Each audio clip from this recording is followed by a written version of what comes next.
Kamusta mga kaibigan, sa video nating ito ay pag-uusapan natin ang isang napakainit at kontrobersyal na labanan na madalas pag-awayan ng mga Hunter x Hunter fans, ang laban ng Adult Gon laban kay Meruem, ang hari ng mga Chimera Ants.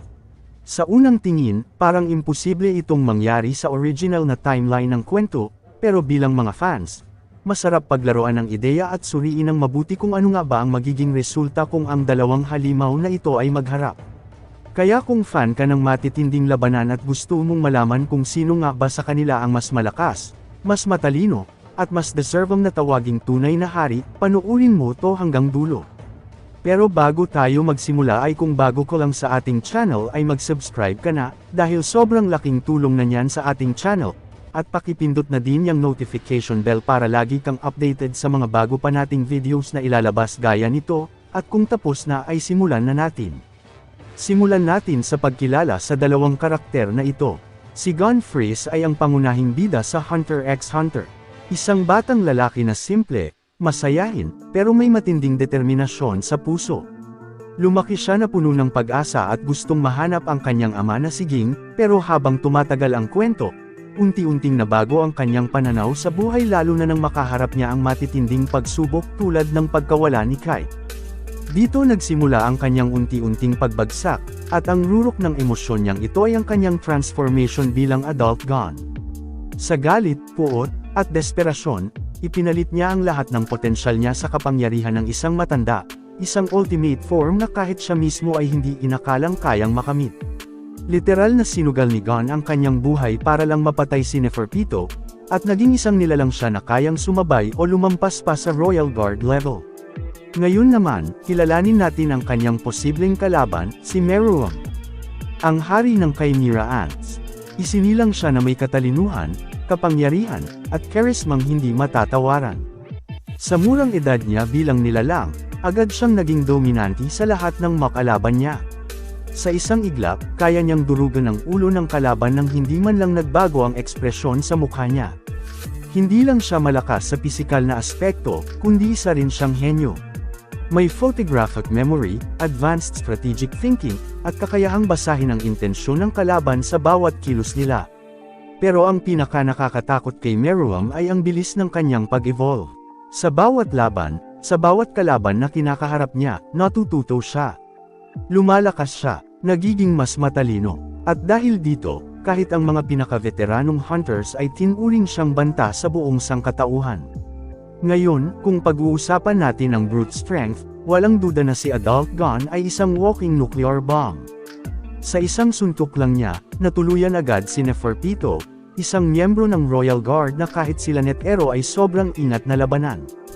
Ang mga palo ni Gon ay hindi basta nenpored lang, kundi nen na puno ng sakripisyo at suicidal determination.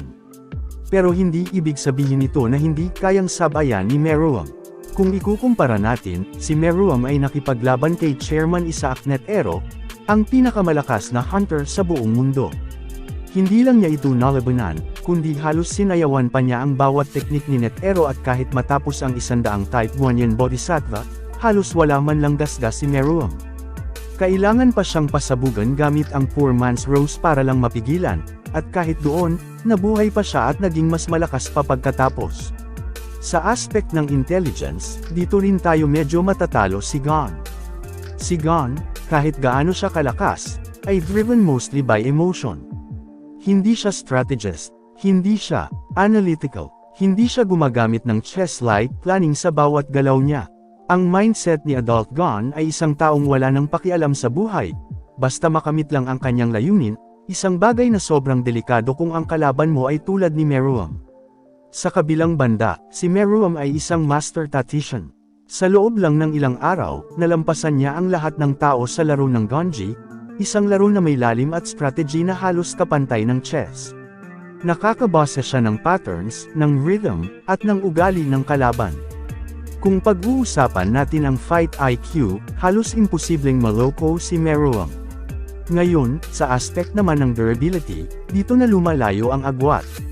Si Adult Gon, bagamat sobrang lakas, ay isang form na may kapalit.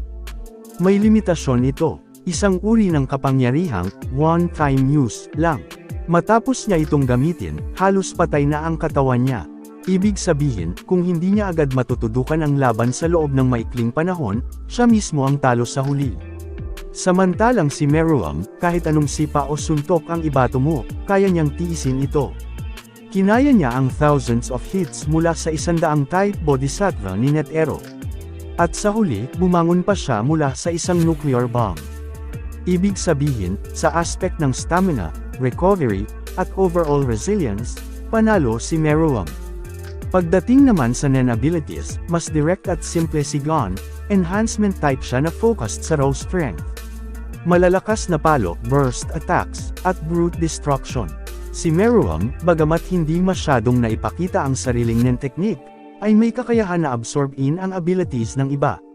Ibig sabihin, habang tumatagal ang laban, pwedeng madagdagan pa ang arsenal niya depende sa mga nalalabanan o innate perception niya. Sa simpleng salita, mas versatile siya sa long-term battle. Pero kahit ganoon, hindi natin may kakaila na kung magka-enkwentro sila, magiging isang napaka-epikong laban ito. Sa isang sulok, may halimaw na bunga ng galit, sakripisyo, at pagkawala, si Adult Gon. Sa kabila, may isang hari na isinilang para mamuno, para mag-ambisyon, at para durugan ang sangkatauhan, si Meruem. Pareho silang may dahilan, pareho silang may intensyon, pareho silang handang lumaban hanggang kamatayan. Pero sa huli, ikaw na nanonood ang gusto naming tanungin, sa palagay mo, kung maglalaban si Adult Gon at si Meruem, sino ang mananalo? Sino ang mas karapat-dapat tawaging pinakamalakas sa buong Hunter x Hunter universe? Ay comment mo sa ibaba ang opinyon mo at pag-usapan natin yan. Huwag kalimutang i-like ang video kung nagustuhan mo ang analysis, at mag-subscribe ka na rin para sa mas marami pang Hunter x Hunter content. Maraming salamat sa panunood.